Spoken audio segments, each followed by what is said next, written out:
Halo sobat, kali ini kita mau beri penjelasan dari video sebelumnya sobat ya, dimana saya mengatakan untuk tumpang sari, cabai dan jagung di kebun kopi kita sobat. Nah, teman-teman lihat ya, bersyukur sekali bunga kopi kita lebat dan sudah ada juga tumbuh biji-biji kopi yang mulai kelihatan ya, udah kecil ya. Nah, sebelumnya saya pernah bilang bahwa di kebun kopi kita ini ada 3 sistem tanam, sistem pagar, sistem tradisional, dan juga sistem tumpang sari. Dan saat ini di bagian kopi sistem pagar ini saya beri bedengan baru agar barisan ini, gangnya ini ya, menjadi tumpang sari. Dan sebelumnya juga sudah saya tanam juga jagung ya, dan beberapa hari yang lewat juga sudah saya panen jagung sobat. Nah, ini juga saya tumpang sari jagung ya di sela-sela kopi ini sobat. Jadi sebelumnya jagung itu ada di samping mulsa, di tengah, dan juga di pinggir sana sobat ya.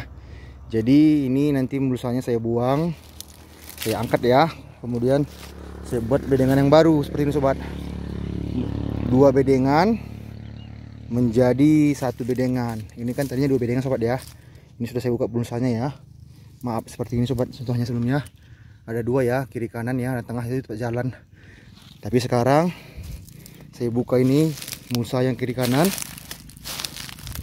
kemudian saya buat seperti ini sobat, satu bedengan saja, sehingga nanti rencana saya di samping ini akan saya tanam nanti jagung. Rencana saya ya, rencana saya itu bertahap, yang kanan dulu baru ke kiri.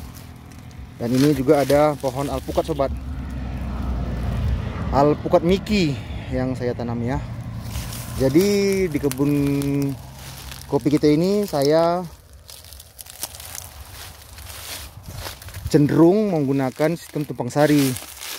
Nah, ini juga ada bahkan pohon durian sobat ya. Ini pohon durian kani, udah 2 meter ya itu ya tingginya.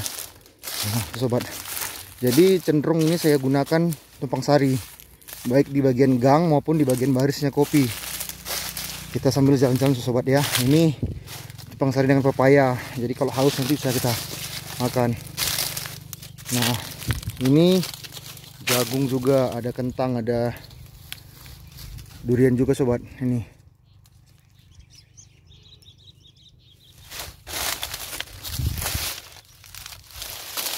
nah sobat ya, bersyukur sekali walaupun musim kemarau kopi kita berkembang dengan baik. Dan bahkan ini juga ada saya tumpang sari dengan mangga. Mudah-mudahan beberapa waktu ke depan berbuah ya sobat mangganya. Ya harapan saya sih setahun lagi udah berbuah lah, udah begini tingginya. Nah sobat ya, jadi nanti mulsa yang kanan kiri ini saya angkat dan kemudian saya buat menjadi 1 mulsa di bagian tengah, itu bedengan ya. Nah sobat, ini durian kita. Nah itu dengan jagung. Jadi kalau ada yang bilang mengatakan oh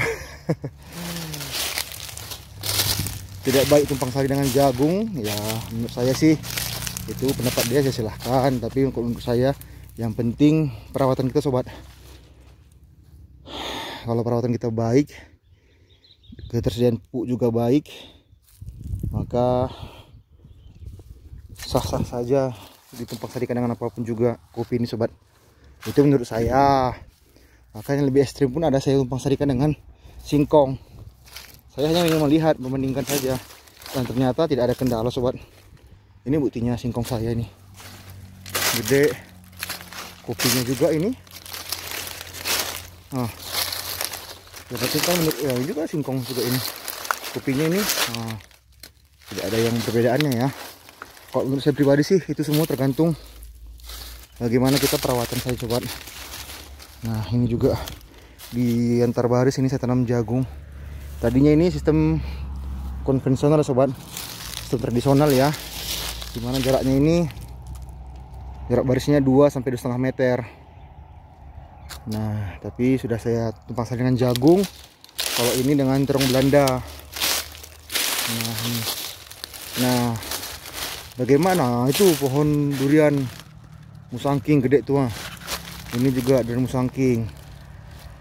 Nah jadi bagaimana cara agar pohon kopi kita ini tetap berkembang dengan baik walaupun dengan sistem tumpang sari? Menurut saya pertamanya sobat, itu pastikan kondisi tanah kita itu baik, pH-nya netral ya, dan pastikan juga itu ketersediaan pupuknya itu baik. Maksudnya baik itu apa? Jangan berlebihan ya. Contohnya kalau saya pribadi, saya menyarankan ya, kalau boleh itu ya sekitar 1 sampai 2 sendok aja lah pupuknya untuk kopi.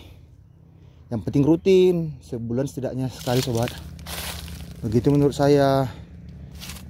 Nah tak usah terlalu banyak juga, nggak masalah itu sobat. Dan yang kedua itu perawatan itu berupa apa? Pembersihan gulma, pemangkasan pucuk-pucuk yang tidak penting, cabang-cabang tidak penting. Itu ada videonya saya upload sebelumnya sobat ya, sudah saya posting sebelumnya videonya. Yang ketiga apa?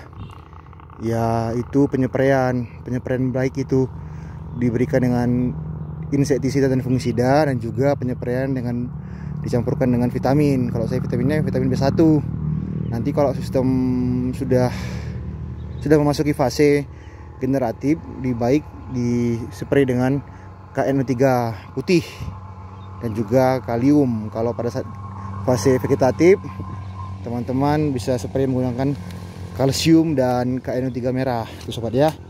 Jadi bukan saya, mohon maaf ya, saya bukan mau mengajari, tapi ini berdasarkan pengalaman saya sobat. Nah begitu ya sobat ya. Jadi kalau ada salah kata saya mohon maaf ya sobat ya. Oke, terima kasih banyak sebelumnya sobat ya. Kalau ada saran dan komentar, mohon masukannya ya di kolom komentar, sehingga kita sama-sama lebih belajar lagi untuk menunjukkan pertanian kita yang lebih lagi sobat. Oke, bertani mudah, bisa di mana saja. Kita mulai dari pekarangan rumah kita. Oke sobat, terima kasih banyak sebelumnya.